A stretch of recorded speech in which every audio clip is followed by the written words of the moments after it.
questão é, por que que a gente ama? Por quê? Alguém aí tem uma resposta? É a ilusão mais poderosa que existe? O amor é a ilusão mais poderosa que existe? Bom, na tua tela, agora com Ludo Viajante. O amor. Esses dias eu estava olhando umas imagens na internet quando me veio uma pergunta à mente. Por que nós amamos?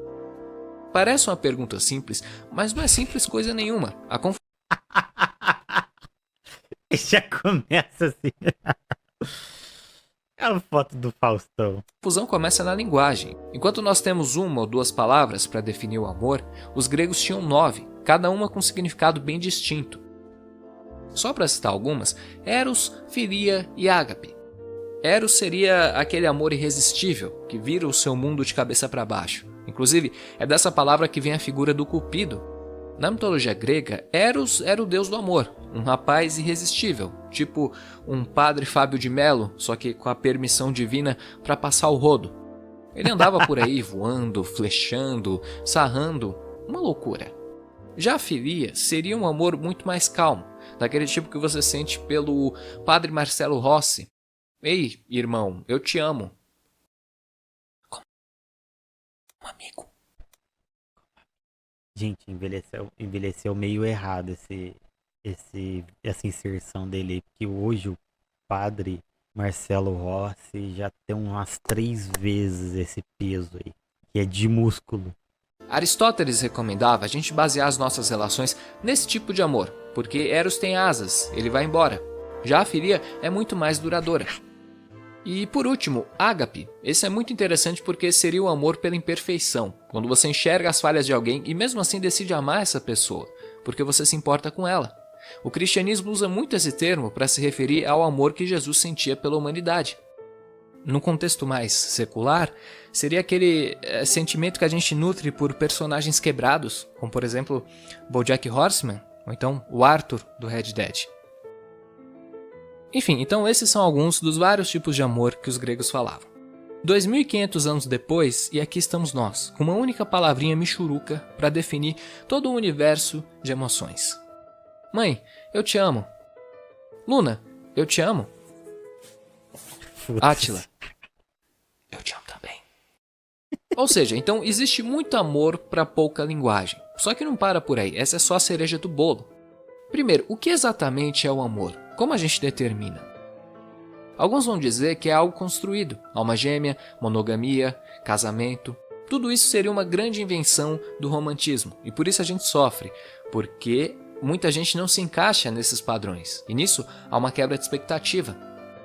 Outros, porém, vão dizer que a resposta está na biologia. O amor seria nada mais que um mecanismo evolutivo, um truque que a natureza criou para juntar as pessoas e garantir o futuro da espécie. Ao contrário do que muita gente pensa, essa hipótese não implica, de maneira nenhuma, que o amor se resume ao macho e uma fêmea.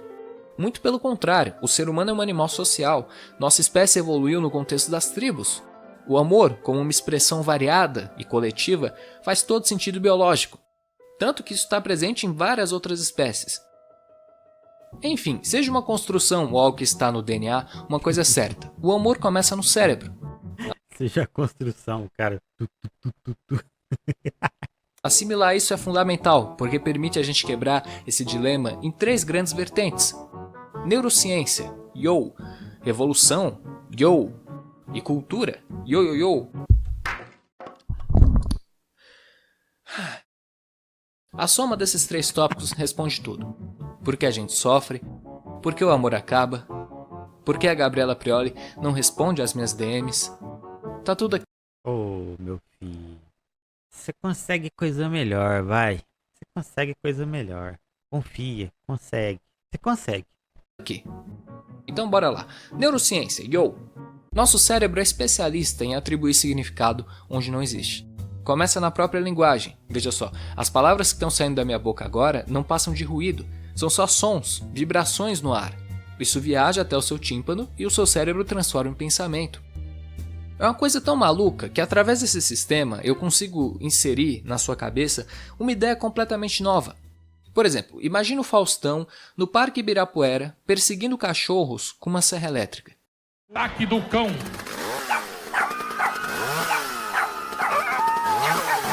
Cachorro. cachorro doido. Caso você seja uma pessoa normal, é provável que você nunca tenha imaginado isso antes. Mesmo assim, a sua mente consegue visualizar a imagem. Tudo isso através de palavras. Agora, esse sistema não se resume à linguagem, ele vai além. Por exemplo, observe essa imagem. Bom dia pra quem não derrubou o saleiro inteiro na salada hoje. Bom, então eu ganho um bom dia. Obrigado pelo bom dia. Ai, ai.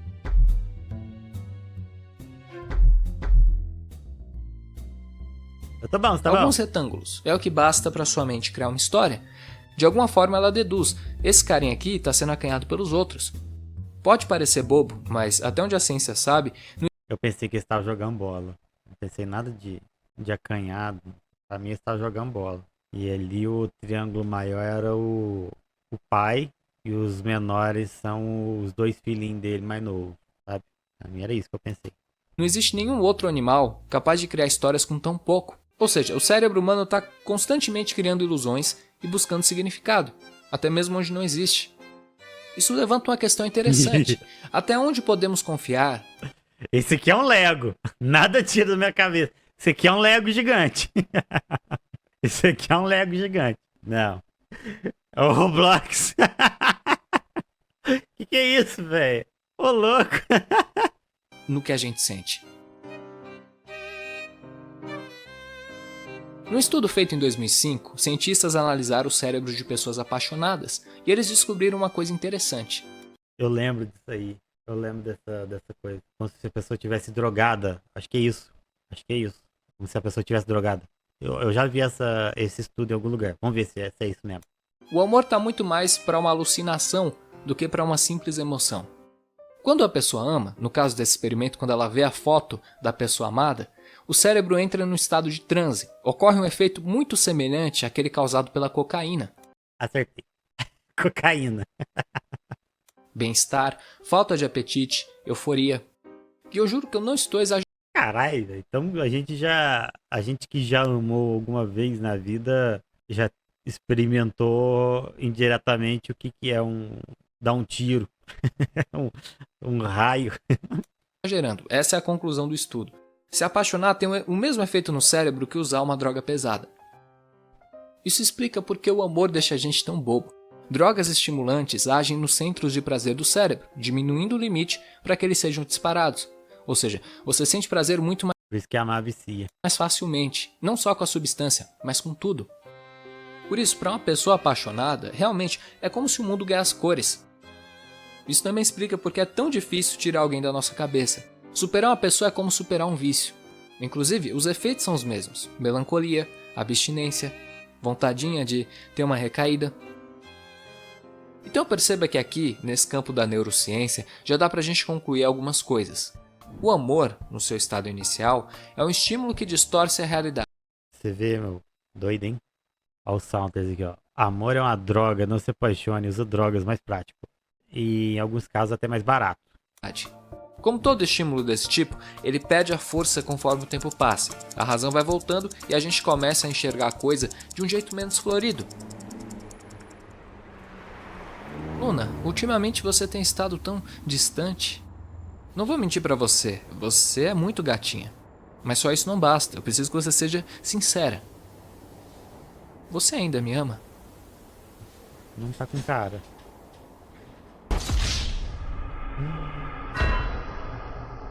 Busted. O que determina essa relação? De um ponto de vista científico. Deixa eu ver. Amor é uma dor, é um tédio sem remédio, é um prédio desabando. Acho que o vegano médio tá recitando alguma coisa aí, ó. É aquilo, tem que ser meio controlado. Um pouco droga, um pouco salada. É isso aí. Mas aí você vai e me joga um saleiro inteiro na salada, ô Yuri. Como é que eu vou fazer?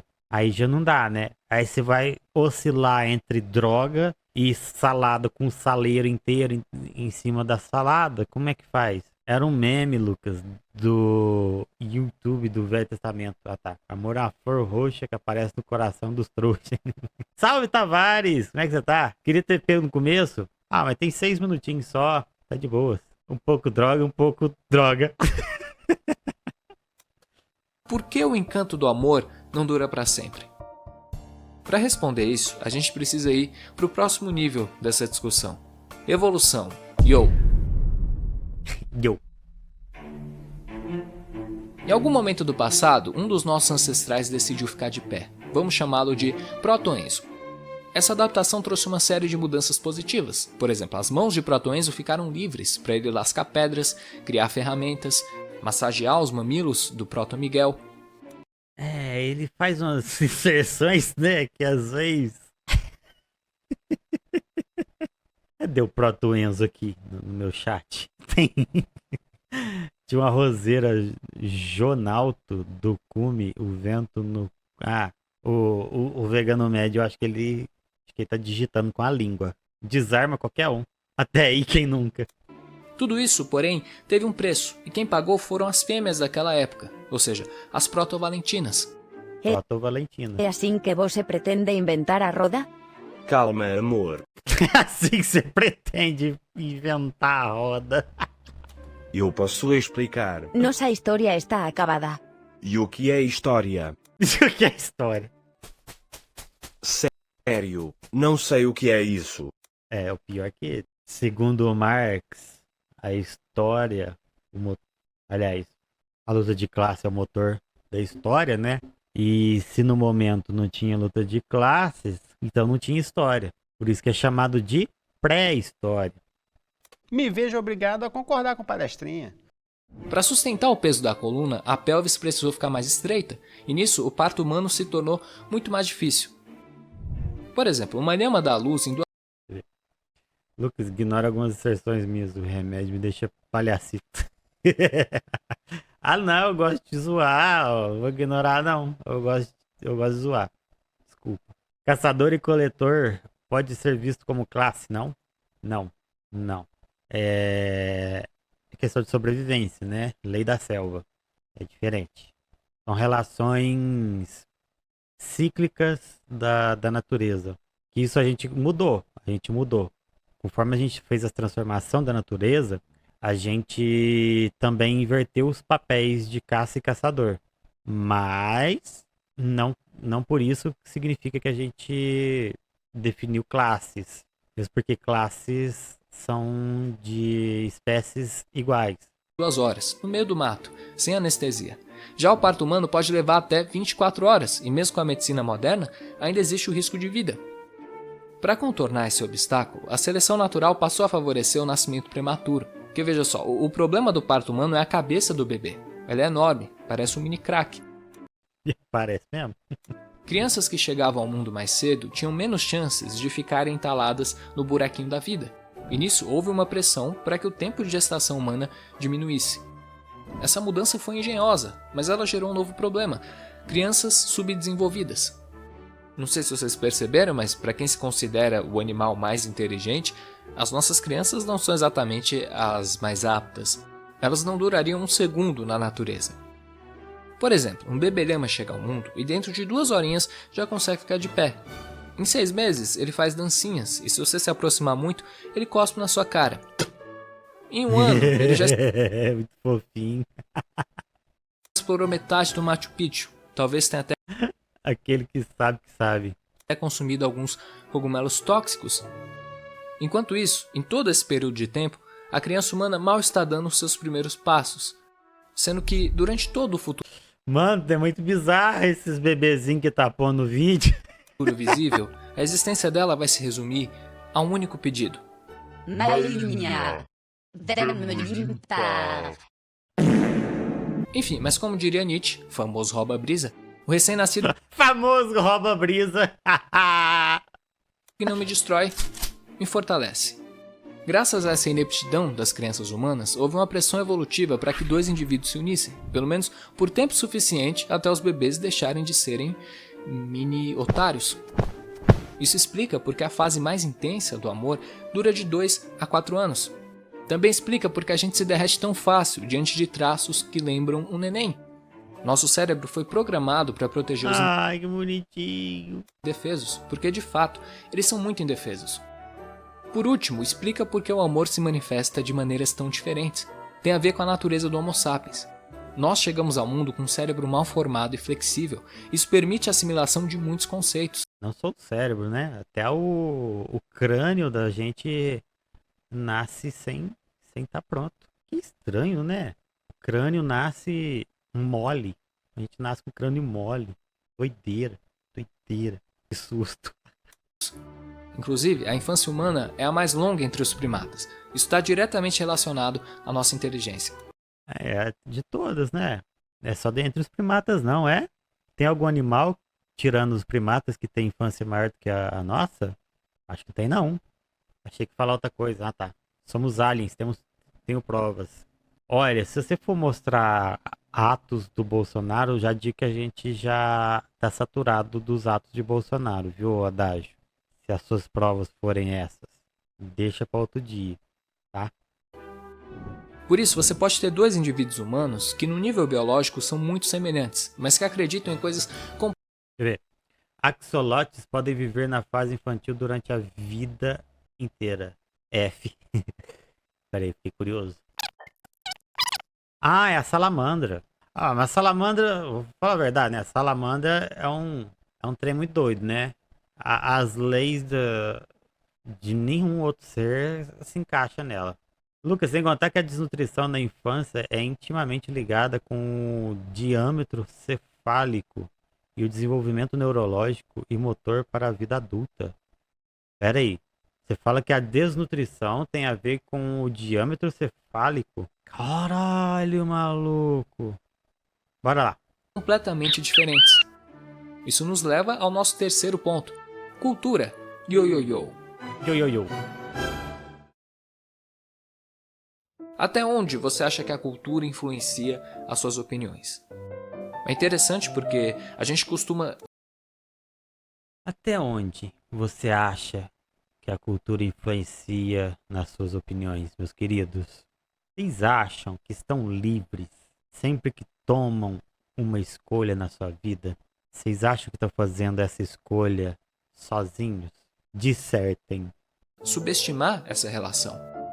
Por exemplo, digamos que o Faustão se divorcie e te convide para um jantar romântico. Conversa vai, conversa vem. Você percebe que há muito mais por trás desse homem do que ele revela na televisão. Uma pessoa Ai, tô acreditando. Ai, a gente tá no encontro com o Faustão. Meu Deus. articulada, sensível, exótica. Parece uma noite mágica, até que ele faz uma revelação. Ô louco meu, brincadeira bicho. Esqueci de dizer uma coisa. Espero que você não se importe. É que eu sou um grande fã da culinária coreana. O que estamos comendo aqui hoje, isso que você acabou de colocar na sua boca, é carne de cachorro. Aí tem que... Deixa eu ler aqui o que vocês falaram. Só queria mandar um foda-se pra empresa de energia do estado de São Paulo que tá dificultando a vida de muitos consumidores. Sou de Santa Catarina e minha psicóloga de São Paulo. Oh, mas aí zangou, hein? Porra, aí é de cair o cu da bunda. Puta que pariu. Mas olha, aqui, né, chegou a hora do vegano falar merda. Olha o vegano falando merda agora, ó. Gente, vou ser o mais sincero possível. Cachorro, porco, galinha, vaca, todos eles têm as mesmas capacidades emocionais, mesmos hábitos de diversão, eles brincam, mesmo sem ciência. Então, quando o povo fala de, nossa, você tá comendo cachorro, pra mim, o peso não é diferente do peso de estar comendo aves, comendo porcos, comendo bezerros. O peso pra mim, que sou vegano e me importo com todos, é o mesmo. Então, quando uma pessoa fala, nossa, comi cachorro, eu não vou me importar mais do que eu já me importo pela comida, pela pessoa comer carne de vaca. O peso pra mim é idêntico. Idêntico. Não tem diferença nenhuma. Quer dizer, vegano não fala merda. Veganos falam verdades. Não, o vegano mede. Aí eu vou ter que discordar. Tem que discordar. Tem uma galera de vegano liberal aí que fala merda pra caralho. Ai, se eu pudesse. Mas não posso. Daí a gente fica mal falado. Não, pior que não dá pra tirar o título de vegano deles. Os caras não tá... Sabe? Quem sou eu, né?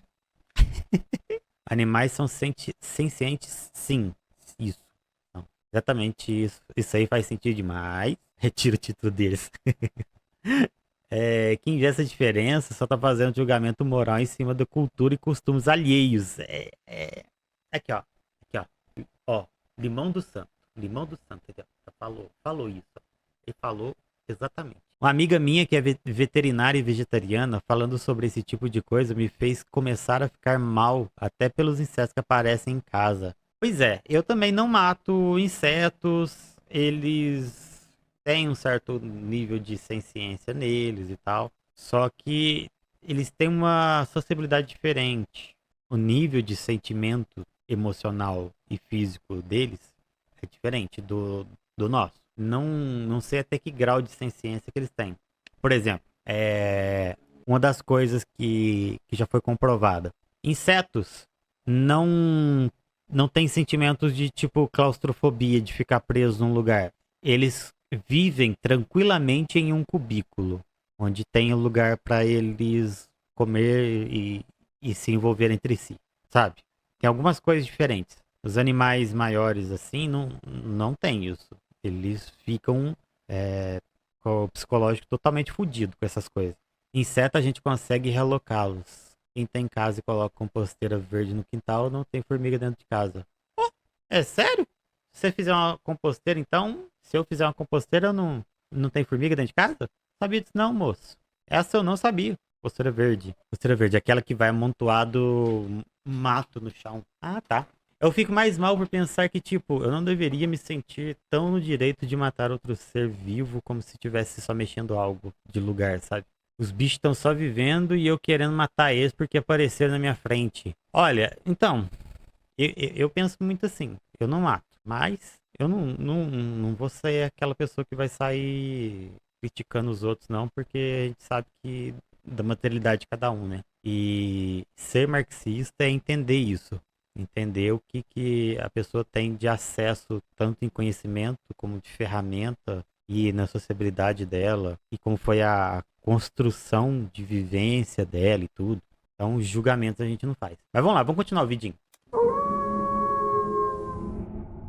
Por um instante você acha que é uma pegadinha, mas aí você se lembra que, de fato, saiu no jornal.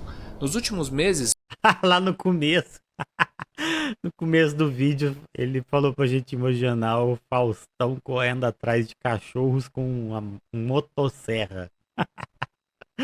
Boa. Deixa eu ver, cara, eu vou te mandar um vídeo. O maluco fez um terrário, começou a colocar diversas espécies. Pra mim foi muito cruel isso. Os insetos e pequenos répteis todos se matando. Caralho? O Faustão esteve envolvido com umas coisas muito estranhas. Vamos ler aqui, ó. Massacre do Fausto Elétrico. Confusão de Ibirapuera, mulher pede o divórcio. Os frequentadores do Parque Ibirapuera tomaram um susto ao se depararem com Fausto Silva e sua serra elétrica nesse último domingo. Aparentemente, Faustão focou seu ataque nos cachorros. Ao ser confrontado pela polícia, o apresentador respondeu: "Ataque do cão!" Quando questionado o significado disso, ele voltou a afirmar: "Ataque do cão!" As autoridades acham que ele enlouqueceu. Sem contar que dentro do seu prato tem um pedaço de coleira. É seguro dizer Cara, tem um pedaço de coleira no prato. que, nesse momento, para muita gente, o date com Faustão estaria arruinado. O que é curioso porque não existe uma diferença prática entre carne de porco, de vaca ou de cachorro. Ó, O sabor viu só?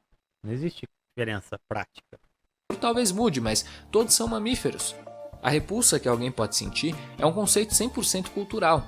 Assim como na Índia, a maioria das pessoas jamais comeria carne de vaca. Da mesma forma, Eu vou voltar.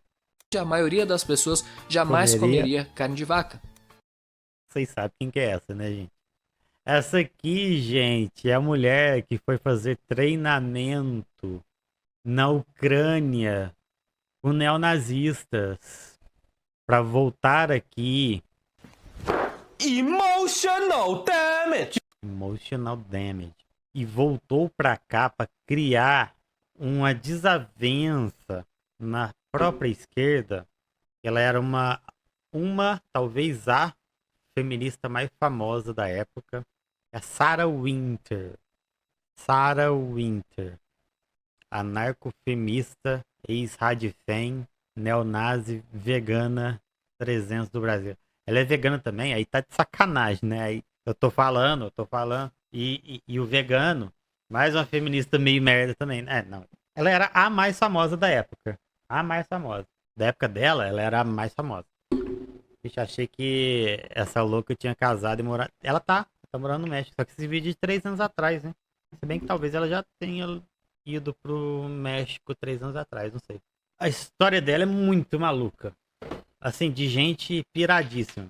Da época do Euromaidan, acho que 2012. Acho que é 2012. Ela foi pra Ucrânia, fez um treinamento com os neonazis de lá, que em 2013 começou a 2013 começou a fazer aquela ascensão, né, daquela manifestação por conta da recusa do presidente da Ucrânia quanto à inserção como que chama? Na União Europeia. E depois disso se aglomerou vários grupinhos de neonazi lá na Ucrânia e foi onde que ela foi fazer um grupo. E aí, olha só, supostamente esses grupos, esses treinamentos foram bancados pela CIA. Tem alguns documentos vazados onde mostrou que todos esses treinamentos supostamente foram bancados pela CIA. Think Tank. Legal, né? Que essa moça é gente boa demais, gente. É literalmente a comprovação de quem lacra lucra. Foi golpe duplo, então. Sim, foi. O golpe do Euromaidan foi muito por conta Foi muito não. Foi total guerra por procuração, sabe? E a própria população em si é guerra proxy. Ela não... Como posso dizer? Ela se entendia. Porque a galera lá do Kremlin, né? Gente, eu esqueci o nome das outras cidades de lá. Enfim. É uma galera remanescente dos russos da União Soviética. E grande parte da população de lá era de russos que não eram mais russos por conta do fim da União Soviética, né? Aí separou entre Rússia e os países da União das Repúblicas Socialistas Soviéticas voltaram a ser os países que eram, né?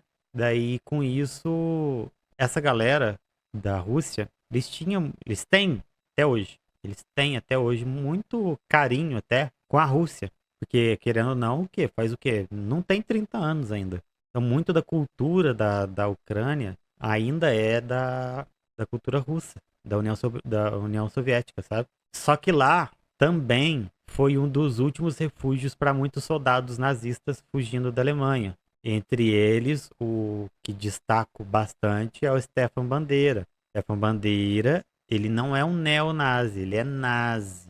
É nazi. E ele orquestrou através de sua própria ideologia, o que hoje a gente conhece pelo nome de Batalhão de Azov. E esse Batalhão de Azov não tinha poder nenhum antes dessa questão aí, antes do Euromaidan. Aí foram vários investimentos para poder enfraquecer o poder da Rússia, para poder... Aí entra guerras híbridas, né? Que a gente sabe. Guerra híbrida geralmente são guerras que países enfrentam sem ter exército, né? Quando é uma guerra híbrida, aí é batalha midiática, batalha judicial, que a gente chama de lawfare, desincentivos a revoluções, tudo isso é guerra híbrida. E dentro dessas questões aí, a própria ascensão do Batalhão de Azov lá na Ucrânia foi incentivado pelo dinheiro externo, possivelmente e supostamente da CIA. Se tem golpe, tem CIA. É isso aí. De um terço a metade dos ucranianos tem origem russa. É, por aí mesmo que eu tô sabendo. Enfim, vamos continuar o vídeo, né? Divagamos muito aqui. Da mesma forma, o conceito de amor varia drasticamente de cultura para cultura, pessoa para pessoa. Isso pode acontecer consciente ou inconscientemente. Talvez daí que venha tanta confusão. Tem gente que passa a vida inteira tentando se adequar à monogamia. 75% dos homens e 68% das mulheres admitiram ter traído. No entanto, apenas 5% das pessoas acreditam que serão traídas. E não consegue. Também tem quem coloca uma expectativa imensa nesse ideal do romantismo. E quando as coisas não saem como esperado, a pessoa entra num espiral de sofrimento. Ali eu, ó. Esse aqui é eu. É o Herbinho é eu. Quase como se falhar no amor, entre aspas, fosse sinônimo de falhar na vida. Para essas e tantas outras dores, a gente pode encontrar consolo na filosofia. No livro Por que Amamos, do Renato Nogueira, ele oferece uma perspectiva muito interessante. O amor enquanto diplomacia. Porque veja só, muito se fala sobre a comunicação dentro de um relacionamento. Mas do que adianta falar quando você não se sente ouvido? É aqui onde entra o conceito da diplomacia. Considerando tudo que a gente viu até aqui, a conclusão que dá para tirar é que um amor nunca vai ser igual ao outro. Porque o que a gente chama de amor, na verdade, é um universo de variáveis. Nesse contexto, a pessoa que a gente ama não seria a nossa alma gêmea, e sim uma estrangeira. Esse vídeo aqui me traumatizou, viu? High Stranger. Esse vídeo aqui me traumatizou. Eu não vou pôr ele. Espero nem que vocês vejam ou tenham visto ele, porque, olha... Ela tem a sua própria cultura, costumes, linguagem. Amar, então, teria a ver com hospitalidade. Imagina que você está recebendo um estrangeiro na sua casa. Um bom anfitrião não impõe seus costumes, nem serve carne de cachorro sem antes consultar a outra pessoa. Um bom anfitrião tenta entender o hóspede. E nem põe bacon no feijão, viu? Não põe bacon no feijão. Põe não. E faz um esforço para que ele se sinta em casa. Esse esforço, obviamente, tem que ser recíproco. Afinal, estamos falando sobre o encontro de duas culturas. Bacon no feijão é de doer. Para outra pessoa, você também é um estrangeiro. O grande truque da paixão é que ela camufla essa realidade. Quando o amor está recente, cria-se a ilusão de que a pessoa que a gente ama é um espelho. O reflexo não é perfeito, mas é muito familiar. É como se aquela pessoa fosse entender a gente em qualquer circunstância. Mas isso é uma ilusão. Por razões biológicas e evolutivas, esse efeito não dura para sempre. E quando ele acaba, é muito comum a gente achar que a outra pessoa mudou. Só que muito provavelmente isso também é uma ilusão. O que mudou, na verdade, foi a nossa percepção. Eu tenho graves discordâncias com isso, porque eu conheço como funciona o homem médio da sociedade hoje. Fora todas as questões do porquê que existe a monogamia, tirando tudo isso, que a gente sabe que é uma questão relacionada ao patriarcado, influenciado muito por dogmas religiosos e tal, eu entendo que hoje o homem ele é meio que forçado a viver uma vida em prol de se relacionar com mulheres. Isso não no singular, no plural. O homem médio hoje é aquela pessoa que viveu uma vida inteira sendo incentivado a pegar muitas mulheres. Que pra mim é uma bosta. É uma bosta. Mas, sendo consensual, tudo assim, foda-se. No entanto, o jeito que isso é feito é muito tóxico. Porque esse incentivo de tão exacerbado que é esse incentivo, faz com que o homem volte a sua vida para esta finalidade. E aí o que eu quero dizer é o seguinte, ele começa a se moldar para ser a pessoa que agrada mulheres. No entanto, isso não passa de máscaras que ele põe para si mesmo para ser bem visto para a mulher. O que acontece no decorrer do relacionamento? A máscara que ele tá começa a pesar. Fica pesada de manter essa máscara. Logo, de pouco em pouco, o homem começa a revelar o que ele é de verdade. Não é que ele muda e nem a percepção da pessoa muda. É ele se cansando de interpretar o papel que ele interpretou quando conheceu a mulher, onde ele se fingiu ser uma pessoa muito melhor do que ele é para agradar a mulher. Quando isso acontece, a mulher vai lá e fala assim: você é um outro homem, você mudou. Por que você já não é mais gentil comigo? Por que você não me dá presentes mais? O que acontece não é que ele mudou, é que ele está mostrando quem ele é. Porque ele cansou de interpretar um papel, por talvez não achar que compensa mais, por ele não estar mais gostando da mulher. N camadas, N camadas. Eu garanto, mais de 90% dos homens héteros são assim. Garanto. Eu tô jogando baixo, mas super baixo esse número. Eu conheço 2 que fogem a essa regra. Conheço algumas centenas de homens. Eu conheço 2 que fogem a essa regra. São pessoas verdadeiramente... são verdadeiras com as pessoas com que elas se relacionam. Sim, realmente é assim. Peraí, deixa eu ler aqui mais pra cima. Não é bom pra saúde nem pra mente fazer isso, com certeza. Isso vem da família, se reforça na escola. Sim, realmente é assim. E o contrário também. Mulher simula o que ela acha que o cara vai gostar também. Olha, a mulher também simula. Mas essa questão é muito mais incentivada ao homem, sabe? Cagueta os amigos que namora. Tem que caguetar mesmo, que se foda. Se foda. Cara, o cara vai desrespeitar a relação pela qual ele tá se envolvendo. Foda-se. Contar mesmo. Foda-se. O cara quer trair, faz o relacionamento aberto. Sei lá, velho. Vai se fuder. Acho Sabe, o lance é respeitar o trato feito com a pessoa. Se o trato é você passar o rodo em todo mundo depois voltar e foda-se, bom. Agora, se o trato é ficar um sendo do outro e de mais ninguém, tem que respeitar, pô. Mas vamos lá. Quando passa a euforia da paixão, de repente fica claro que quem está na nossa frente não é um reflexo, e sim um estrangeiro. Por isso, não existe futuro sem diplomacia. Por exemplo, você se sentiria em casa com alguém que não fala a sua língua? Digamos que você faça um esforço para entender a cultura dessa pessoa, mas ela não demonstra o menor interesse pela sua. Quando você chora, ri, canta, ela simplesmente não entende muito bem, porque você faz tudo isso no seu idioma. Ou seja, de um ponto de vista existencial, é como se você estivesse só. Aqui cabe a grande questão: você seria feliz a sua vida inteira falando sozinho? O amor enquanto diplomacia é um conceito poderoso, porque ele nos lembra sobre a hora de ir embora. Se você não se sente em casa numa relação, talvez seja a hora de se mudar.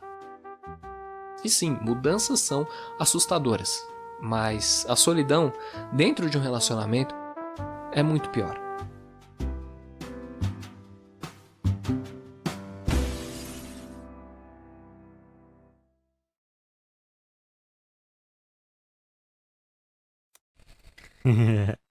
Todo like é uma forma de amar.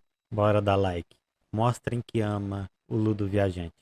Sabe aquele grupo no Facebook? Queria reclamar. É uma coisa bem jovem. Eu não sei se todos vão saber. Eu nem sei porque eu estou lá. Porque eu não sou mais tão jovem assim. Mas enfim, eu queria reclamar que esse vídeo aqui deu muito trabalho. É um dos vídeos mais complexos do canal. Eu queria explicar como o amor funciona usando ciência. Mas quanto mais eu lia, mais a coisa ficava complexa. E aí quando eu vi que não, o roteiro estava enorme. Caso você queira se aprofundar nesse tema e dar uma forcinha para o meu trabalho, eu recomendo muito esse livro aqui do Renato Nogueira. De todo o material que eu li, é um dos mais interessantes. Ele vai mais para o lado da filosofia e é maravilhoso. A escrita é muito leve, muito acessível. Ele usa vários exemplos de como o amor se manifesta nas mais diferentes culturas, incluindo as indígenas. Você pode comprar clicando no link da Amazon que eu vou deixar aqui embaixo, sendo que uma parte vai para o canal. E ao contrário do amor, esse link é eterno. Então, mesmo se você estiver aí no futuro, pode clicar que vai funcionar. Muito obrigado por assistir esse vídeo. Obrigado em dobro se você puder compartilhar com a sua paixonite. Não adianta disfarçar. Eu sei que você tem uma paixonite. Afinal, por que você clicaria num vídeo sobre amor se você não tivesse? E Porque eu quero fazer conteúdo pra internet. caso você seja um anjo, né? Porque existem anjos nesse planeta, além de Eros. Você pode ajudar o meu trabalho diretamente, com 3 reaisinhos. Em troca, você ganha acesso a um podcast de filosofia. Eu peço essa ajuda porque o YouTube não está nem aí para minha existência. Esse vídeo aqui, por exemplo, provavelmente vai ser desmonetizado, só porque eu falei sobre romance e reprodução. Não pode, qualquer coisa minimamente adulta corre o risco de ser cortada. Então, se você puder dar uma forcinha, com 3 reaisinhos, muito obrigado. Para saber mais, é só clicar aqui na tela.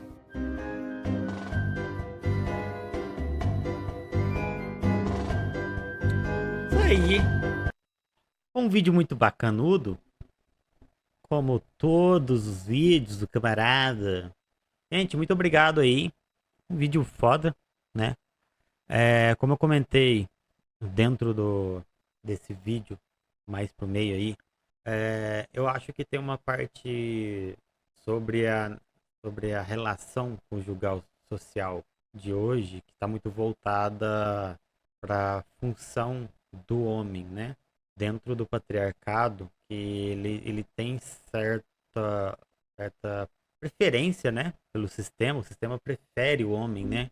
E nesse sentido, eu acho que parece que o sistema foi feito mesmo para servir o homem, né? Nesse sentido do patriarcado aí. Até a própria relação monogâmica também tem muito essa questão aí, né? Mas é isso. Tá bom. Vamos lá. Valeu, gente. Muito obrigado aí pelas inserções durante o vídeo. Curte aí, comenta aí, compartilha aí, segue nós aí, ativa o sininho aí e toma um joinha aí. Joinha. O joinha que não para. Joinha que não para.